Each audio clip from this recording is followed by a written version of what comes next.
always appreciate your perspective, especially when it's a busy week, just like it was on this one. The House passed a continuing resolution to avert a government shutdown on Tuesday. And the night before the vote, you said you were unsure of which way you were going. You were going to pray on it. You announced on Twitter or you explained rather, the reason why you decided to support it. You voted yes. You said you spoke with President Donald Trump directly and you addressed your concerns with him there. So talk to us about that conversation and what eventually made you get off the fence. First of all, it's the very first time since I've been in office that we've actually voted to decrease the size of government, albeit very small, but by Tennessee standards, $1 billion is a lot of money, and it was $6 or $7 billion less that we are spending. Also, if you got something, if you understand the laws of physics, to make something go backwards, it has to get to a point where it stops, and the reality is that this stopped, and we stopped it, and now we're given an opportunity to go backwards, and that's what I hope it will do. And I expressed my concerns about the waste, fraud, and abuse that I thought was at the Pentagon, and that I don't like it every time that we've audited them 8 times, I think, and they've never even passed an audit. Dadgummit, they don't even complete the audit. And they're arrogant, and there is so much I feel like that we could get to over there, and there's so much money being lost.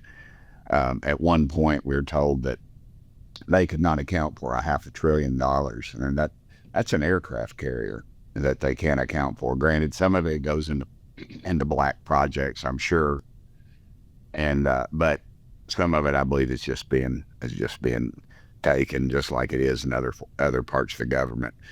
And I expressed those concerns to the president, and he assured me that he was going to get to the bottom of it. And to be truthful with you, he's never lied to me. President Trump has always been very truthful to me, and I'm giving him every opportunity not to.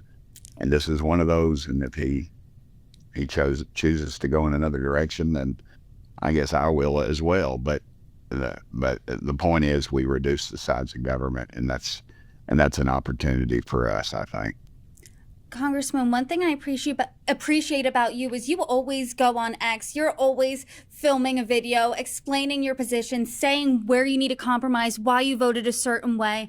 And as you know, I don't need to tell you, this CR is a $13 billion cut to non-defense spending, a $6 billion increase in defense spending. You're particularly taking beef with Pentagon spending. You said you also spoke with Defense Secretary Pete Hegseth. What was that conversation like, and where do you want to see him direct some cuts? Oh, that was a lengthy conversation I had with him and the speaker. That's another reason I like this speaker. He doesn't put me off. He gets to the meat of the issue, and he got the head man on the phone with me, and we had a conversation just about those things that I reiterated with President Trump.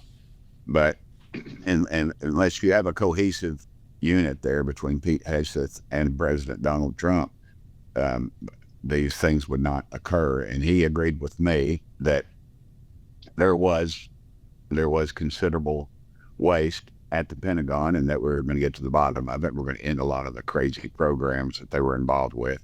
I mean, case in point, we're in the business of building aircraft carriers, and we know the future wars are not going to be fought like they have in the past. My dad's war, the Second World War, the Japanese bombed Pearl Harbor. He enlisted in the Marine Corps, and America's industrial might builds it up our Navy, and the Marines go all the way across the Pacific, and the Army does too. But it's not going to work like that in the future. It's, we're not going to take 6 months to do something. It's going to be instantaneous. And too many times these projects are built in people's districts just because they're powerful. And the truth is that a lot of them are mothballed or just put in storage the day they're built. And that is a complete waste. And it is a mistrust and rightfully so, of our federal government. So again, those are the kind of things I talked to him about, and he agreed with me that we were going to get to the bottom of those things, and we were going to stop the waste at the Pentagon, and that his goal was for them to pass an audit.